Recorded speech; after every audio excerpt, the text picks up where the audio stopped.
Hello everyone, I'm Meteorologist Charlie Ironmonger. Thank you so much for joining me today for your 3 o'clock news and weather update from the First Alert Desk. Now we've got news out of Warsaw where 3 people have now been named in a gift card theft ring. Warsaw police say that over the past several months there have been a series of thefts involving prepaid Visa gift cards and lottery tickets where criminals use deceptive payment tactics to obtain thousands of dollars in goods and winnings. At local businesses, police say the trio you're seeing on your screen presented non-functioning Cash App or YouTube gift cards where the stores inadvertently activated them. Now, in several cases, they escaped with over $5,000 in merchandise each time. Police say on June 20th and 21st, they targeted numerous stores in Onslow and Duplin counties, including a Sheetz and Besmart in Warsaw. Using surveillance video, investigators were able to track their getaway vehicle to a rental car and eventually identified the 3. Now, police say the 3 named and others have been doing this fraud scheme for at least 2 years in some 10 states. Darius Welch, 20 years old, was arrested in Illinois and is now back in Duplin County. He's been charged in Warsaw, Beulahville, Clinton, Jacksonville, and other areas in Onslow County. Keisha Warren, 22 years old, is wanted for active warrants in the case. Jalen Coleman, who's 19 years old, is being held in Michigan for similar charges. Warsaw police say they have outstanding warrants for him as well. In addition to Warsaw Police, the Jacksonville Police Department, Onslow County Sheriff's Office, Beulahville Police Department, Clinton Police Department, North Carolina Alcohol Law Enforcement, and the North Carolina State Bureau of Investigation have been involved with this investigation. And now we want to turn our attention to the ongoing war in Gaza, where Israelis have now stepped out into the streets and protested against the continuation of the war and the offensive currently building up in the northern portion of the Gaza Strip. NBC's Molly Hunter has more. Outrage and frustration is growing among the Israeli domestic public. We saw huge protests in Tel Aviv last night. The crowd's estimate was 500,000 people, but all through yesterday it was a day of disruption, in part led by the families of hostages who are still inside Gaza. Protesters demanding that Prime Minister Netanyahu agree to a deal that would see the end of the war and the release of all the hostages. This comes as President Trump plans to hold what they are calling a major meeting in Washington later today on Gaza. But we have new reporting on Israel's initial response to those 2 deadly Israeli strikes on Monday that killed 20 people, including 5 journalists. In their initial response, in their initial report, they said that area was targeted because there was a Hamas camera that was observing Israeli troops in the area. Well, our reporting, and we have spoken with 5 journalists who were witnesses, who were on the ground, who tell us that there was only 1 camera on the hospital roof on Nasser Hospital, and that camera belonged to Reuters. They also say, and this is very important, that in order to broadcast live on the roof, as Reuters was doing during that first strike, the cameraman Hossam al-Masri was killed, you need to have Israeli coordination to have a live feed coming from the roof of a hospital. Now, we have gone back to the Israeli military. They say they are looking into the field decision-making as well as the ammunition. Molly Hunter, NBC News, Jerusalem. Thank you very much, Molly, for that report. Now we turn to your weather forecast, where we are tracking a few showers across the Pamlico Sound and over portions of the Outer Banks. Here's a look at exactly what we are tracking right now.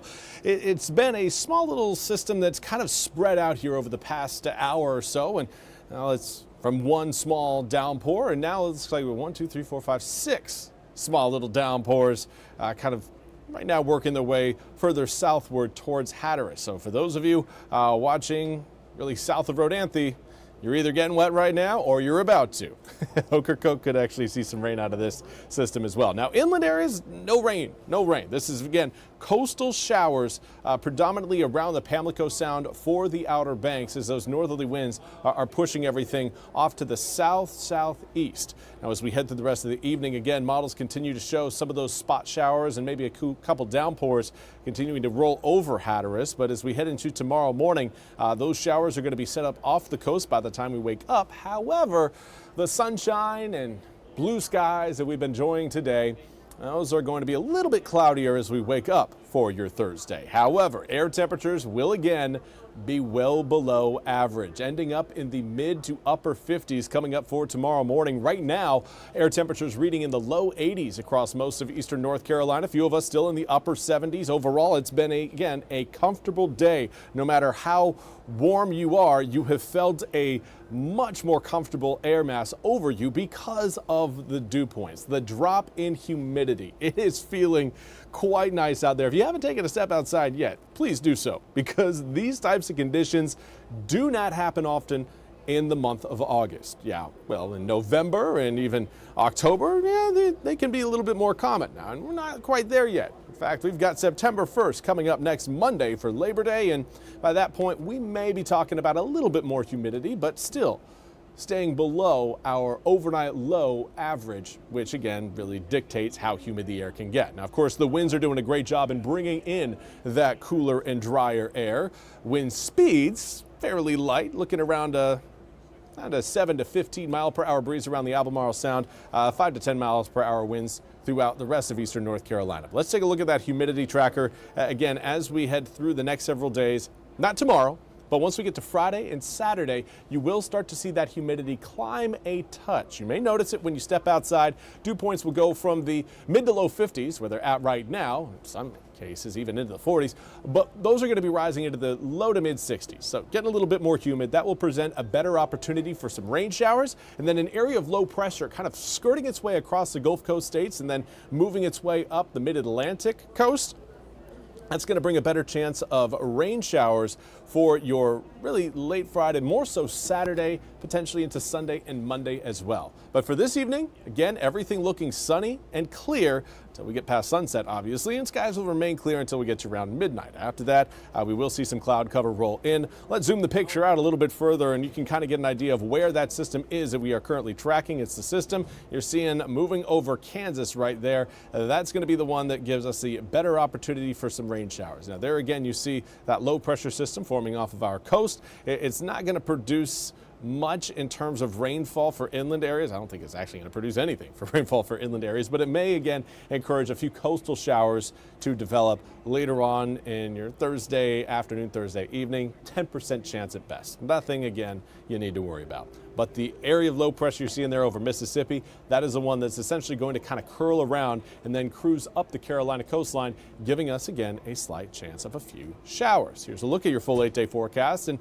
again, rain chances really not all that high, going with about a 20 to 40% chance of rain from Friday, Saturday, Sunday, and into next Monday, Labor Day. But after that, everything looks calm and quiet, sunshine plentiful for Tuesday, Wednesday, and Thursday, along with at least the second half of the day tomorrow. First half of the day tomorrow will feature again a little bit of cloudiness.